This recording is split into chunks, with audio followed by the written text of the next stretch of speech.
Hello viewers, সময় TV এখন আমাদেরকে ডিমবাজি করে দেখিয়েছে রোদের মধ্যে। সো এখন আমি কেন বাসায় বসে থাকবো, এখন আমিও ফ্রাই প্যানে ডিমবাজি করে আপনাদেরকে দেখাবো।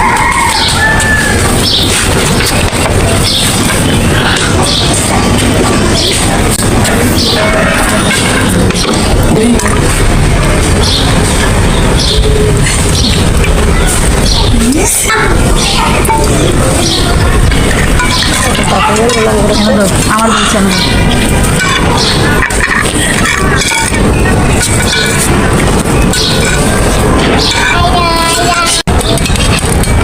এই যে দেখুন আমাদের ডিমটা আস্তে আস্তে একদম হয়ে গেছে। এই যে দেখছেন আমরা রোদ্রে কিভাবে ডিমবাজি করে ফেললাম। আপনারা সবাই চাইলে ট্রাই করতে পারেন।